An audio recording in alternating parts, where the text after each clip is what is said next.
Hello and जय हिंद। आज date है 11 दिसंबर 2024 और हम लेकर आ गए द इंडियन एक्सप्रेस। सो आज डे है वेडनेसडे। हमारी पहली न्यूज़ क्या है कि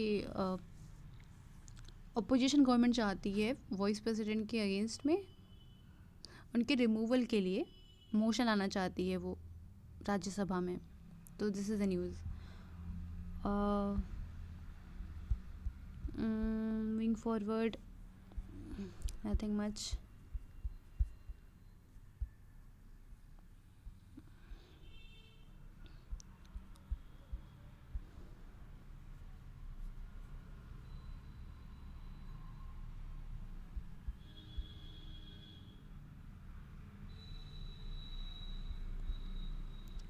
देखो यही सब चल रहा है, फाइट कर एक दूसरे से।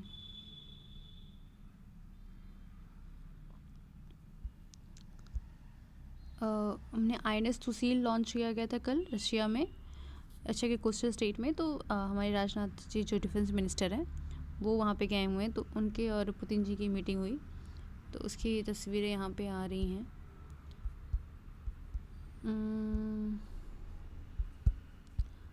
फॉरवर्ड, अब CUT UG देखो फुली ऑनलाइन कर दिया गया है और कोई भी सब्जेक्ट चूज़ कर सकते हैं। इनफैक्ट जो सब्जेक्ट उन्होंने क्लास 12th में नहीं पढ़ा है उसको भी चूज़ कर सकते हैं। ओके और कुछ इम्पोर्टेंट न्यूज़ तो नहीं लग रही आज यार। हाँ ये देखो, एक सेकेंड, गगनयान को हम लॉन्च करना चाहते हैं तो उसके टेस्ट चल रहे हैं।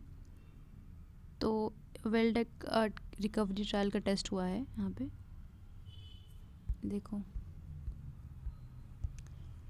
एंड मूविंग फॉरवर्ड,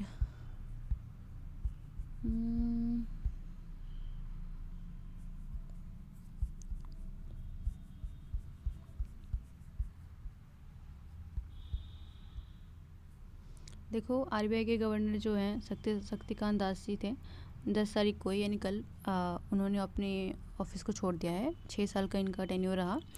अब जो नए RBI के गवर्नर हैं वो हैं संजय मल्होत्रा। इनका टेन्योर 3 साल रहने वाला है।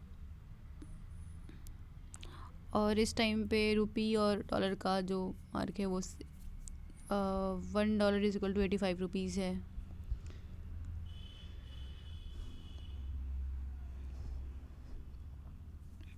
अब देखो female labour force participation rate 2017-18 comparison में 2022-23 में बढ़ा हुआ है। यस। और हाँ, चाइना कोई अभी देखो WTO का समिट होने वाला है जेनेवा में 16 दिसंबर 17 दिसंबर को। तो वहाँ पे China led investment facilitation for development का एग्रीमेंट वो पास करने वाले हैं, जिसको 128 देशों ने सपोर्ट किया है। But India, south Africa, Namibia और टर्की इसको अपोज करे। वो कह रहे कि कंट्री समझ नहीं पा रही हैं, ये कहीं ना कहीं उनकी सोवरेनिटी को कॉम्प्रोमाइज़ कर रहा है और ये उनके लिए अच्छा नहीं, ये चाइना के लिए अच्छा है और हम समझ नहीं पा रहे हैं। मतलब बेसिकली बाकी कंट्री जो इसको सपोर्ट कर रही हैं वो इसके इम्पोर्टेंस को, इसके कॉन्स को समझ नहीं पा रहे हैं।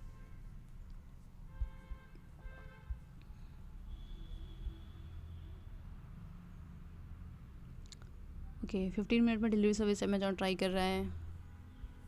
अब देखो ये सीरिया का है, सीरिया में क्या चल रही है इसके बारे में है।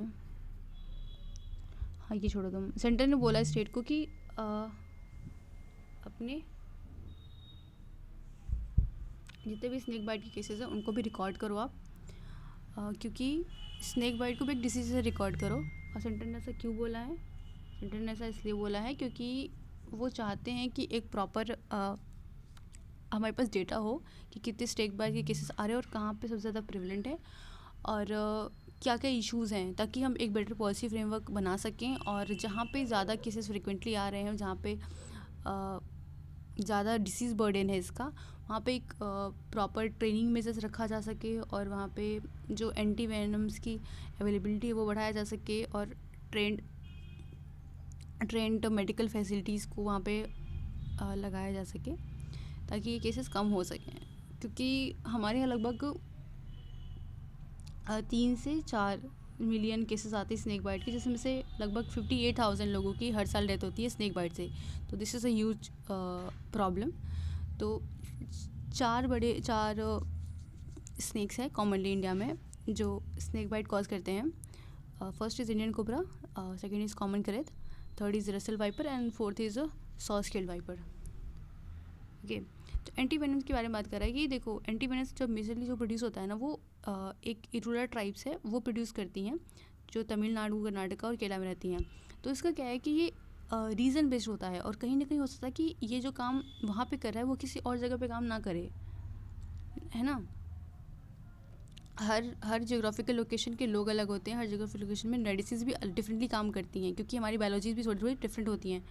तो इसके बारे में कहा गया है कि कुछ स्नेक्स ऐसे हैं जैसे कि green pit vipers north east में, इस पर कोई काम ही नहीं करता कोई एंटी वेनम। तो इसलिए हम चाह रहे हैं कि और रिसर्च करा जाए और कॉमर्शली कोई इंजीनियर करके कोई एंटी वेनम बनाया जाए जो हेल्पफुल हो सके।